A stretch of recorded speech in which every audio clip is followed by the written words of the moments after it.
आखिरकार ये तय पाया कि 20 सफ़र 937 हिजरी के मुताबिक 14 अगस्त 1529 ईस्वी को एक आखिरी हमला किया जाएगा। सुल्तान सुलेमान ने सिपाहियों का दिल बढ़ाने के लिए बहुत फयाजी से रुपया इनमें तकसीम किया और वादा किया कि जो शख्स सबसे पहले दीवार पर चढ़ेगा इसे दौलत से माला माल कर दिया जाएगा और इसे एक बहुत बड़ा मनसब अता किया जाएगा। चुनाचे 9 बजे सुबह को जानिसारी उस्मानी फौज के बेहतरीन दस्ते हमले के लिए आगे बढ़े। सदर आज़म इब्राहिम पाशा और फौज के तमाम बड़े बड़े फौजी अफसर भी साथ थे, लेकिन ईसाइयों की सरफरोशी ने तुर्कों के कदम शहर के अंदर न आने दिए। हालांकि उस्मानी इंजीनियर्स सुरंगों के जरिए से शहर पनाह का एक बहुत बड़ा हिस्सा गिरा चुके थे। मगरबी मुरखीन का बयान है कि तुर्कों की हिम्मतें टूट चुकी थीं, यहाँ तक कि जनीचरी जैनी के जानिसारी ने भी दिल बर्दाश्ता होकर हमला करने से इनकार कर दिया था। बरखिलाफ इसके ईसाइयों के हौसले बुलंद थे। आखिरकार मायूस होकर सुल्तान सुलेमान को मुहासरा उठा लेना पड़ा और सुल्तान ने फौज को वापसी का हुक्म दिया। वयाना को इसके मुदाफिन की सरफरोशी ने बचा लिया था, लेकिन एक ईसाई मौरख जिसने इस मुहासरे का बिल्कुल इंसाफ के साथ तज्जिया किया है, वो लिखता है कि सुल्तान सुलेमान की वयाना के मुहासरे की सबसे बड़ी नाकामी मौसम की शिद्दत थी, जिसके ज़्यादातर एशियाई तुर्क आदी न थे, और इसके साथ साथ वो इस नाकामी को यनीचरी की सरकशी को भी समझता है, जिसका इस नाकामी में बहुत बड़ा दखल था। यूं यूरोप में उस्मानी फतुहात की मौज वयाना की दीवारों से टकराकर वापस आ गई। अब अगरचे तुर्कों ने वयाना को फतह नहीं किया था, लेकिन तुर्कों का खौफ अहले यूरोप के दिलों में बैठ चुका था। शायद यही वजह थी कि ईसाइयों ने तुर्कों के खिलाफ आपसी तफर्रकात को ख़त्म करते हुए मुत्तहिद होने की ज़रूरत महसूस की।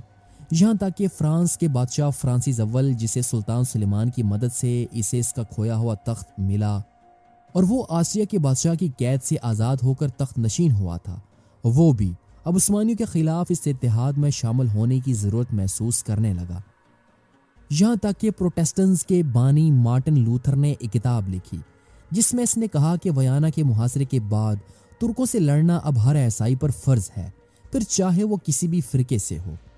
इधर 3 साल के बाद सुल्तान सुलेमान फिर एक ज़बरदस्त फौज के साथ हंगरी में दाखिल हुए और वहाँ से सुल्तान ने वयाना का रुख किया।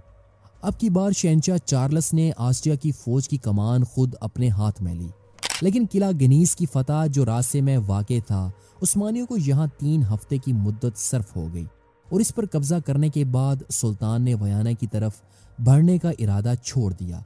बजाय इसके कि वो आस्ट्रिया की तरफ मुतवज्जे होते और इसे फतह करते, सुल्तान वापस इस्तांबुल चले गए। चार्ल्स ने भी सुल्तान सुलेमान से मुकाबला करने की कोशिश न की और वयाना के करीब अपनी फौज के साथ तुर्कों का इंतजार करता रहा। सुल्तान सुलेमान के इस्तांबुल लौट जाने के बाद भी चंद सालों तक ज़ापोलिया और फर्डिनेंड में लड़ाई का सिलसिला कमोपेश जारी रहा। बिलाखिर 945 हिजरी के मुताबिक 1538 ईस्वी में इन दोनों के दरमियान एक सुलहनामा हो गया, जिसकी रूह से हंगरी के 2 हिस्से कर दिए गए। मशरकी हिस्से का बादशाह ज़ापोलिया को तस्लीम कर लिया गया और मगरबी हिस्से पर फर्डिनेंड की फरमारवाई तस्लीम कर ली गई।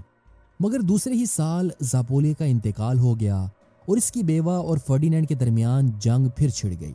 ज़ापोलिया की बेवा ने सुल्तान सुलेमान से मदद की दरख्वास्त की। चुनाचे 948 हिजरी के मुताबिक 1541 ईस्वी में सुल्तान सुलेमान हंगरी में दाखिल हुए और फर्डिनेंड को शिकस्त देकर बूढ़ा और दूसरे बड़े शहरों पर कब्जा कर लिया और इनमें तुर्क दस्ते मुतय्यन कर दिए। अगरचे साथ ही सुल्तान ने इस अमर का भी ऐलान कर दिया कि ज़ापोलिया के बेटे के बालग होने के बाद वो इसे ट्रांसिल्वानिया और हंगरी के तख्त पर बिठा देगा। लेकिन मौजूदा सूरत हाल के पेश नज़र सुल्तान सुलेमान ने हंगरी को संजकों में तकसीम कर दिया और इनमें गवर्नर मुकर्रर कर दिए। इस जंग में गो उस्मानियों को कहीं ना कहीं शिकस्तें भी हुईं, लेकिन मजमूई तौर पर सुल्तान सुलेमान की ताकत इतनी ज़्यादा थी कि 951 हिजरी के मुताबिक 1544 ईस्वी में शहंशाह चार्ल्स और फर्डिनेंड ने सुलह की गुफ्तगू शुरू कर दी और 954 हिजरी बा मुताबिक 1547 ईस्वी में 5 साल के लिए सुलह कर ली गई।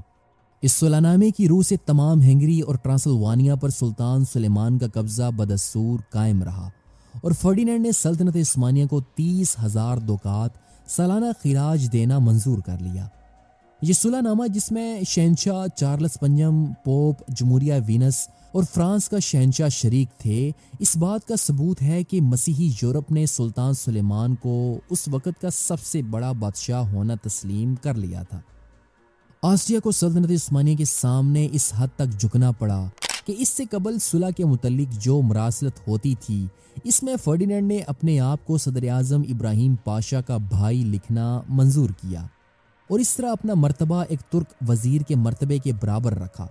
फ्रांस अव्वल ने भी कई बार निहायत अदब व आजिज़ी के साथ सुल्तान सुलेमान से मदद की दरख्वास्त की थी। नीज़ फ्रांस के दुश्मनों पर हमला करने के लिए सुल्तान ने एक जंगी बेड़ा बहिरे रूम में रवाना किया था। ये यूरोप की खुशकिस्मती थी कि इस दौरान में सुल्तान सुलेमान को ईरान की जानिब भी मुतवज्जे होना पड़ा और सल्तनत उस्मानिया की अस्करी कुव्वत दो मुहाज़ों में तकसीम